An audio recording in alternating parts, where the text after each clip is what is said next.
Carta número 7, mês de julho de 1956, escrita por Joel Goldsmith aos seus alunos. Leitura: César Guidini. Título: Transição da lei para a graça. Pela fé, entendemos que os mundos pela palavra de Deus foram criados, de maneira que aquilo que se vê não foi feito do que é aparente. Hebreus capítulo 11, versículo 3. Mesmo quando Abraão, o pai da raça hebraica, viajou longas distâncias no tempo e espaço, sem saber aonde ou porquê, também nós devemos viajar longas distâncias na consciência para chegar a um lugar destinado a encontrarmos o céu, a harmonia espiritual, liberdade espiritual, graça espiritual. Nós somos peregrinos em jornada. Todos nós estamos buscando uma vida pela graça. E para fazer qualquer progresso nesta jornada espiritual, devemos entender a importância da fé no desconhecido. Como seres humanos, nós estamos sob a lei de Moisés, que é uma lei kármica, desde o momento da concepção até o momento da morte. Estamos sob as leis da natureza, do clima, comida, raça, religião, credo, dogma. Estamos sob a lei da vingança, olho por olho, dente por dente. Essas leis mosaicas e kármicas são compostas do bem e o mal. Nós não escolhemos estar sob a lei. Estamos sob a lei simplesmente por conta de nascermos e permanecemos sob a lei até que, individualmente, removamos a nós mesmos dessa condição. Não há ministros, sacerdotes ou rabinos que possam anular a lei dos 10 mandamentos, a lei kármica ou as leis da natureza humana. É algo que cada um deve fazer por si mesmo por um ato de consciência. É algo que, especificamente, você deve fazer como resistir às várias tentações que enchem a sua vida individual particular, por um ato de vontade consciente. Se você é tentado a invejar aquilo que os outros têm, é você quem, por um ato de consciência, deve determinar estar satisfeito com aquilo que é recebido de Deus e não cobiçar nada que pertence a outro. Se as tentações de roubar, mentir e cometer adultério que vêm, você tem que rejeitar essas tentações individualmente, especificamente e conscientemente. Quando o mestre foi tentado a demonstrar o suprimento transformando pedras em pão, seu entendimento foi: não, o que vem a mim deve vir de Deus, não de meus poderes pessoais. Por 3 vezes nessa experiência do deserto, Jesus rejeitou a tentação por um ato consciente da mente, um ato consciente da vontade, por um ato consciente da alma. Conforme seu ministério se desdobrou, toda vez que ele foi tentado a contemplar o pecado, a doença, a falta ou a morte, ele especificamente rejeitou-os, recusando-se a aceitar tais aparições. Para trás de mim, Satanás, levanta-te e toma a tua cama. Nem este homem pecou, nem seus pais, nem eu te condeno, porque o mestre foi capacitado a rejeitar tais tentações.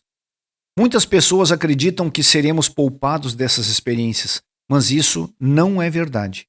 Cada um de nós está sujeito a tentações desde o momento em que nasceu até morrer, sujeito às leis do bem e o mal, sujeito às leis que beneficiam e abençoam um dia, mas mudam e complicam o dia seguinte. Ao falar aos Gálatas, Paulo disse: não erreis, Deus não se deixa enganar, porque tudo o que o homem semear, isso também ceifará. Porque o que semeia na sua carne, da carne ceifará a corrupção, mas o que semeia no Espírito, do Espírito ceifará a vida eterna. Esta não é uma lei cristã, mas uma antiga lei hebraica ou mosaica, segundo a qual nos é dada a escolha de decidirmos por nós mesmos se devemos semear para a carne ou para o Espírito. Toda experiência humana é baseada em condições e coisas materiais. Portanto, semear para a carne significa ter fé na matéria. Se você colocar sua fé na criatura, em pessoas, dólares, clima, medicina, material, etc., você deve colher os frutos de tais crenças materiais. Se você, de alguma forma, colocar sua fé na substância material, você deve tomar os maus junto com os bons, os velhos e os jovens, os doentes e os saudáveis, os pobres e os ricos. Por exemplo, se você colocar sua fé na vida no corpo, eventualmente você perderá sua vida. A vida não está no corpo, a vida está em Deus. E se você colocar fé nos órgãos e funções do corpo, esta mesma fé o enganará e o prenderá. Por outro lado, semear no espírito é entender que existe um algo ou substância invisível, uma presença invisível que é a sua vida e na qual você coloca toda a sua fé. Esse algo não pode de forma alguma ser discernido pelos sentidos humanos. Não pode ser visto, ouvido, tocado, provado ou cheirado. Nem pode ser raciocinado, nem é passível de discutir-se. Esse algo invisível proclama a palavra, e você pode obedecer e colher a vida eterna, ou você pode rejeitá-la e pagar a penalidade da carne. A escolha é sua. Se a sua fé está no Espírito, você obedecerá sem questionar. Na interpretação do sonho de Nabucodonosor, o profeta Daniel revelou que a grande imagem feita de ouro, prata, latão, ferro e barro, que representava os reinos da terra, a materialidade, foi destruída por uma pedra, cortada da montanha sem as mãos. Ele revelou que ainda o Deus do céu estabelecerá um reino que nunca será destruído. Mas ele deve quebrar em pedaços e consumir todos esses reinos, e então permanecerá para sempre. O que é esta pedra senão a fé e a compreensão do invisível? Se alguém fosse usar as mãos para cortar a pedra, recorrer-se-ia ao poder material. Mas quando a pedra é cortada sem mãos, confia-se no que é desconhecido para o sentido humano, poder espiritual. Esse poder espiritual destruirá os reinos temporais. Como seres humanos, o que estamos fazendo? Estamos destruindo os reinos da materialidade ou colocando nossa fé neles? Em grande medida, a resposta é clara. Nossa fé está em pessoas e coisas, em dinheiro, comida, clima, medicamentos, em negócios e prazeres. Todas essas coisas nos falharam. Até os nossos governos e os homens que escolhemos para nos conduzir com sabedoria e justiça nos levaram a uma guerra após a outra. Em última análise, tudo isso que se refere à criatura vem a nos falhar. Paulo nos diz que aqueles que adoram e servem à criatura mais que ao Criador mudam a verdade de Deus em mentira. O Criador é invisível, a realidade, a substância das coisas esperadas é invisível, mesmo intangível ao sentido humano, e ainda assim é aí que devemos colocar nossa fé. Se você chegou ao ponto de decisão em que está disposto, honesta e sinceramente, a rever os últimos 20, 30 ou 40 anos da sua vida, pergunte-se se os reinos deste mundo alguma vez atenderam às suas expectativas, ou se alguma vez realmente levantou você. Quando você chega à conclusão de que eles sempre falharam e sempre falharão e o desapontarão, você será levado a dar este tremendo e corajoso passo para o desconhecido. É então que você assume o supremo ato de fé pelo qual, doravante, sua resolução é viver em virtude do invisível, em virtude daquilo sobre o qual você não pode pôr suas mãos, e que nem ao alcance do pensamento está. É por essa decisão de viver pela fé que você se encontra literalmente e efetivamente vivendo pela graça. Para o mundo em geral, é impossível falar de viver pela graça, mas para aqueles com algum fundo metafísico é mais compreensível. A maioria dos metafísicos testemunhou curas que não podem ser explicadas pelos meios materiais, e há uma maior inclinação para aceitar o fato de que há uma invisível presença ou poder ativo na consciência humana que pode e o fará assumir a vida se tiver a oportunidade. Do verdadeiro momento em que você está disposto a sair do meio deles e ser separado, por aceitar o governo da graça divina, a lei não opera mais em sua experiência.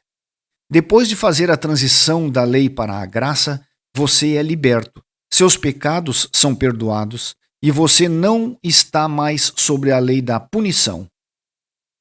Até certo ponto somos todos pecadores, e é inevitável e automático que paguemos a penalidade por violar a lei. Se você aceita o bem da lei, você também deve estar disposto a aceitar o mal. Em outras palavras, se você aceita o benefício da lei, você deve esperar pagar a multa pela violação. Mas a partir do momento em que você determina que sua vida será vivida pela graça, todas as ofensas passadas serão apagadas e perdoadas. Apesar da evidência completa da graça poder não ser aparente imediatamente, conforme as semanas e meses passam, você encontrará as penalidades para essas ofensas físicas, mentais ou morais passadas gradualmente afastadas. Embora seus pecados sejam escarlates, eles ficarão brancos como a neve. A mulher adúltera foi perdoada e instantaneamente liberta da pena de seus pecados. O ladrão na cruz foi levado para o paraíso naquela mesma noite. O mestre estava bem ciente da possibilidade de retornar ao antigo estado de consciência humana quando disse: Eis que tu estás curado, não peques mais, para que coisa pior não venha a te acontecer. Uma vez que estamos perdoados, é imperativo que nós atendamos à admoestação e, a fim de evitar voltar, devemos definitivamente começar a aceitar a fé como a presença e o poder infinitos e invisíveis que nos governam, e surgem exteriormente como a substância daquilo que se espera, a evidência das coisas não vistas. Não atentando nós nas coisas que se veem, mas nas que se não veem, porque as que se veem são temporais, e as que se não veem são eternas. 2 Coríntios, capítulo 4, versículo 18. Receptividade. Certamente, a decisão de viver pela graça é desejável, mas não é uma decisão fácil de fazer, nem simples de seguir. A título de ilustração, para que possamos entender como fazer isso, vou me usar como exemplo. Depois de me sentar confortavelmente em um lugar calmo e depois de acalmar meus pensamentos, me desligando do mundo tanto quanto possível, digo dentro de mim: eu e meu Pai somos um. Tudo o que meu Pai tem é meu. O reino de Deus, a totalidade de Deus, a perfeição de Deus está dentro de mim. Como filho de Deus, sou herdeiro de todas as riquezas celestes. Co-herdeiro juntamente com todos os outros filhos de Deus. O lugar onde eu estou é Terra Santa, de modo que, bem aqui, eu, Joel, tenho a totalidade do reino de Deus fluindo para mim e através de mim. A plenitude da divindade está se expressando como saúde, harmonia, suprimento, inteligência, sabedoria, inteireza, perfeição, pureza e infinidade do meu ser. Tudo isso que o Pai tem é meu.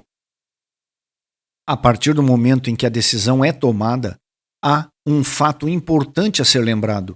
Não ousar olhar para o mundo com a sensação de que alguém me deve alguma coisa, que qualquer um pode me dar algo ou que eu mereça alguma coisa. De agora em diante, devo viver nessa pureza. Eu devo saber isso em relação à saúde e não me atrevo a dizer: este pequeno comprimido vai aliviar a minha dor de cabeça. Eu devo saber isso em relação ao suprimento. Não ouso me perguntar: onde posso pedir emprestada esta soma necessária de dinheiro? Eu devo saber isto sobre completude. Eu não ouso entrar em minha solidão esperando que alguém seja amigo ou me ame. Não. Eu fiz a minha declaração de fé no invisível e eu vou ficar firme nisso. Quem me vê, vê aquele que me enviou, porque somos um. Assim é com todos. Por exemplo, uma mulher casada pode receber sua renda e apoio do seu marido, mas ela não deve acreditar que ele deve a ela ou que o vínculo matrimonial lhe dá direito a isso.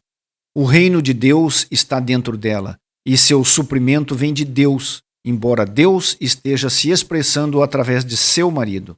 Ninguém sob a graça deveria achar que alguém no mundo lhe deve alguma coisa, nem mesmo uma dívida de gratidão ou uma dívida de amor. Nada. Eu e meu Pai somos um. Tudo o que o Pai tem é meu.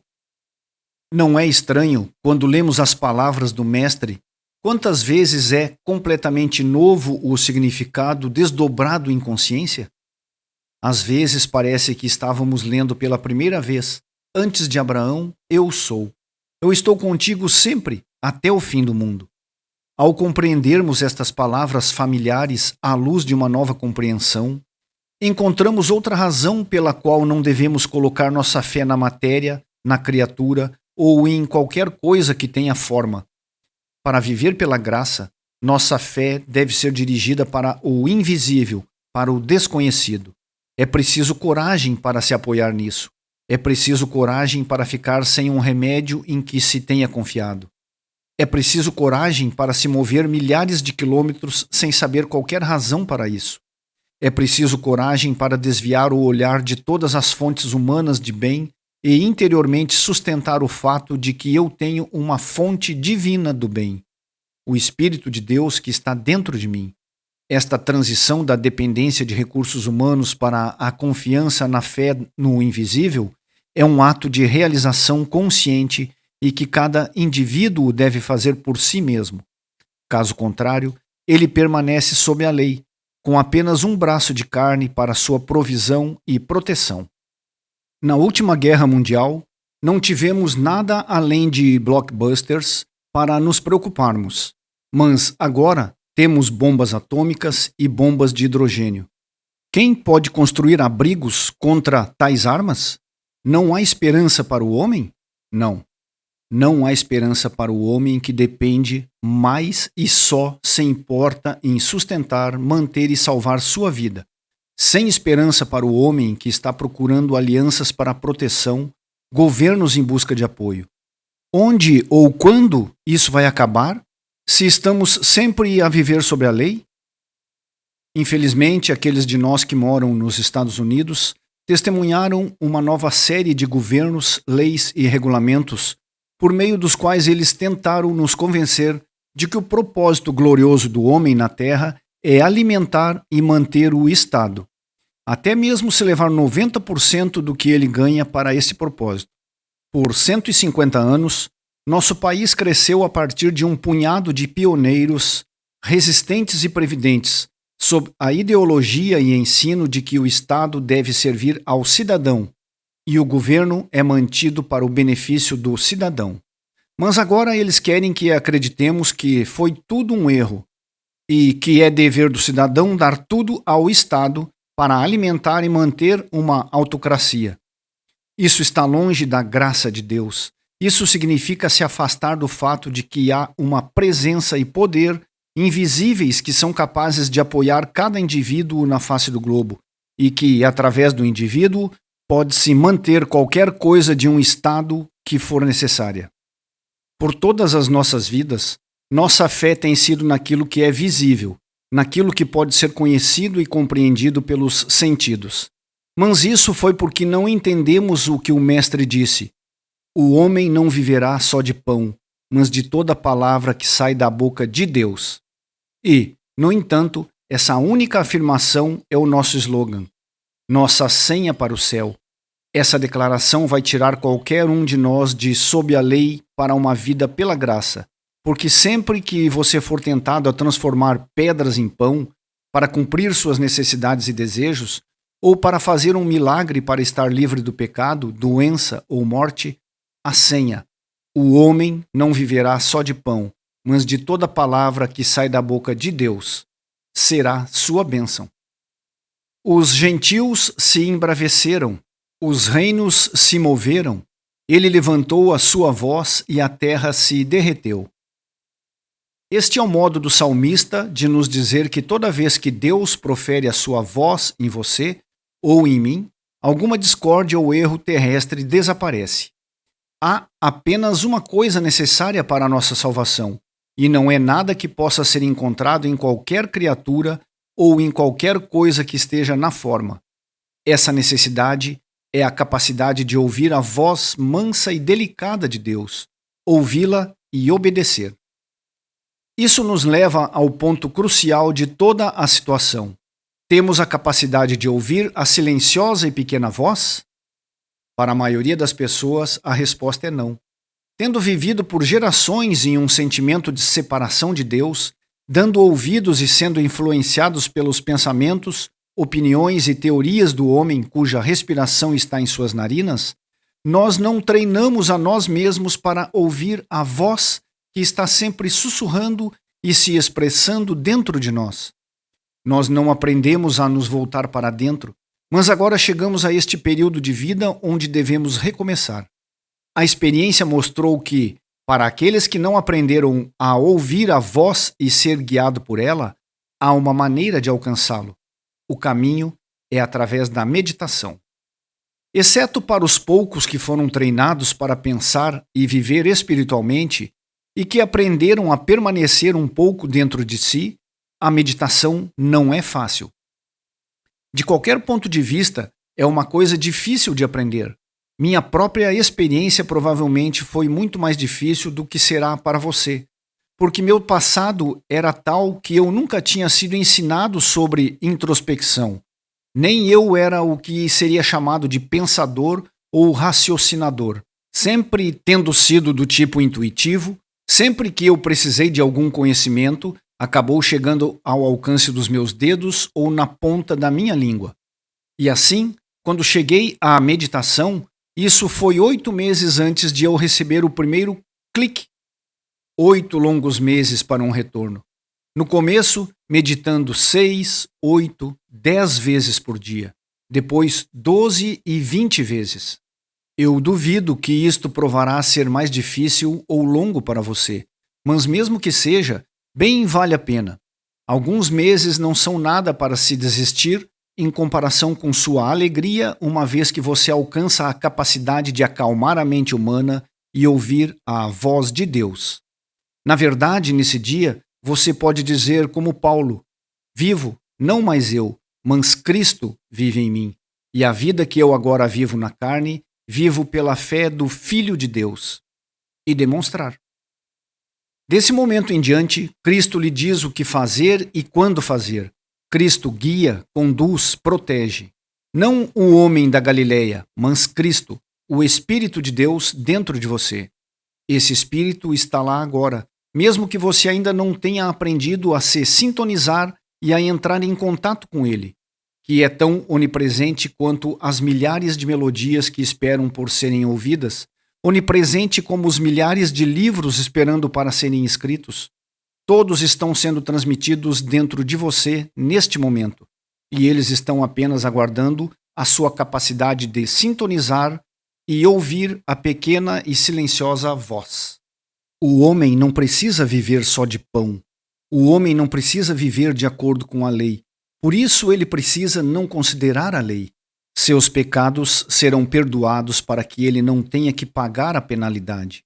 Os erros terrestres se dissiparão, mas para viver pela palavra que procede da boca de Deus, ele deve desenvolver a capacidade de ouvir a voz que é proferida dentro de si mesmo. O começo desse processo não é difícil.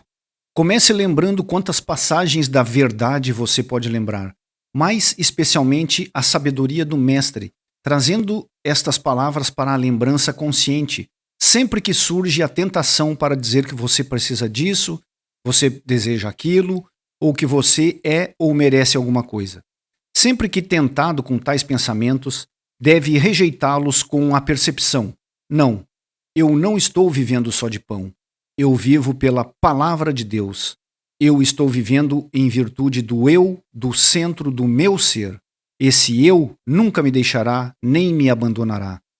Estou vivendo a promessa de que o eu proverá. O eu que estava comigo antes de Abraão. O eu que estará comigo até o fim do mundo. As chamas não queimarão, as águas não se afogarão. O vale da sombra da morte não sustentará terrores, pois eu está comigo. Você vai logo descobrir que isso não é um trabalho para um homem preguiçoso. Você deve fazer um esforço diligente e incessante para aprender e aplicar estas passagens, tornando-as assim parte viva em sua consciência. Não há Deus sentado em uma nuvem celestial esperando para recompensá-lo quando você diz as palavras certas ou pensa os pensamentos certos. Existe um Deus, mas ele está no centro do seu próprio ser. A palavra está no meio de você e, como o Browning escreve, você deve abrir um caminho para o esplendor aprisionado escapar. Todas as grandes palavras de sabedoria espiritual estão dentro de você. Elas estavam dentro de você desde antes de Abraão, mas você deve pronunciá-las com sua boca, pensar nelas com sua mente, lembrando-as com sua memória, e toda vez que há uma tendência a retornar aos pensamentos e coisas e maneiras do mundo, você deve trazê-las à lembrança consciente para que realmente você possa começar a dizer: vivo, não mais só de pão. Cada dia eu vivo mais e mais na consciência da palavra que procede da boca de Deus.